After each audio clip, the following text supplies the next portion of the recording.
Hey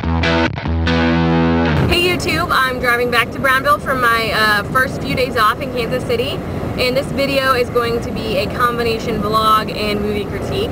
So first I'll start out with a movie critique. Last night I saw Harry Potter and the Half-Blood Prince at midnight with my mom and my sister. And if you like the books and the movies, then you'll like this one. It's just, you have to see it. That's all there is to it. There's not a lot of action in this, but the acting is really great. The characters are really believable, and the facial expressions on some of these people are just hilarious. And I found myself laughing a lot, not because there were like one-liners or jokes or anything, but just because of the interaction between the characters was just real and funny. And if you're familiar with the books, my favorite part is when Harry takes the liquid luck that he wins in Potions class. His face is so funny. His whole character changes after he drinks that potion, and it's hilarious. It's really funny. And like I said, there's not a lot of action, but the character development in this movie is phenomenal. And I found myself saying, oh, I miss them whenever one of the other characters would come on. Like when Luna Lovegood came on, I love Luna Lovegood. How can you not? And one thing that was a little upsetting is Neville Longbottom only had like 2 lines in the movie, and I wish we could have seen more of him. But since he does play a bigger part in the 7th book, towards the end at least, hopefully we'll get to see him in the next movies.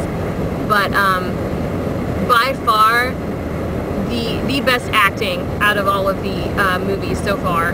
And I just think Helena Bonham Carter is the shit, and so she's so good at being Bellatrix Lestrange. I mean, the woman is nasty, evil, disgusting, but she is so good at it, and it's just a really good film.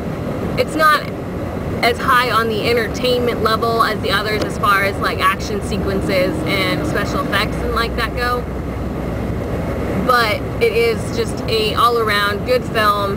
Definitely a must-see if you're a fan.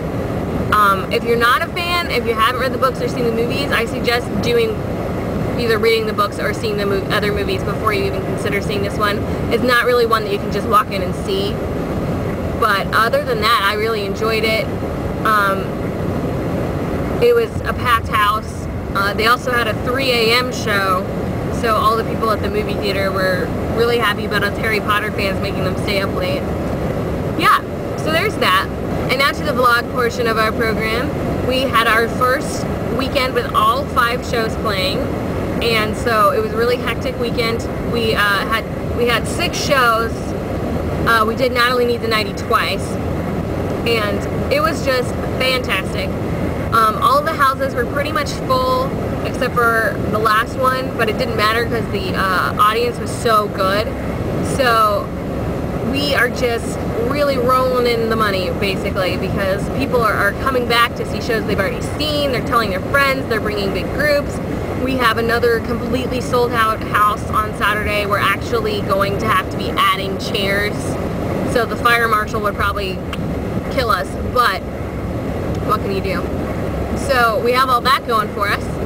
And on Saturday, our matinee showing Natalie Needs a Nightie, which is one of the full houses, got a standing ovation. Now, I kind of shake my head at that, but because it is a show that you can, like I said, check your brain at the door. It's not, I think, it's just purely entertainment, haha, stupid funny type stuff. So when the standing O was given, I liked it, like, thank you, that's really cool. But I could tell that it wasn't because they thought her acting was phenomenal, just because they thought the show was fun and they enjoyed it, which is alright with me. But I hope someday to get a standing O because the acting is that good. This show is really not oh wow, these are phenomenal actors. It's oh wow, that was really silly, stupid, and I giggled. But, you know, really cool. But it went really well, and now that we're actually doing the show, I don't hate Natalie as much because I can, you know, I've been playing her enough that I understand her a little bit better. But not to say that I would hang out with Natalie Newsom, but I don't hate my character as much anymore, so that's good. And we actually have a special performance of that tonight, which is when a group will rent out the theater and have us do the show just for their group, and we're doing that tonight. It's going to be fun. What else did we do? Oh yes, Henry and Phyllis Blanky, they are the founders of Brownville Village Theatre. They came to see 3 of the shows this past weekend, and these are very elderly people.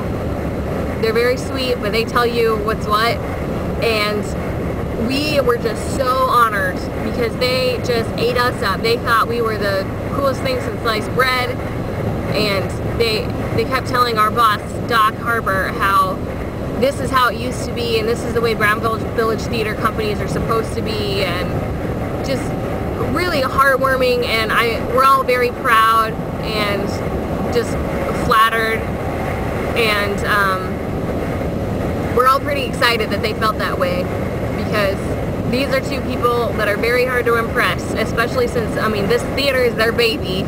They started it, you know, so to have them come back and say all those wonderful things, and it was just great. It's a really good feeling. So I know that if those people like it, you're gonna like it. So you gotta come to some of our shows. People are coming back 3-4 times to the same show that they've already seen, and loving it every time. So I'm just really excited to be a part of it.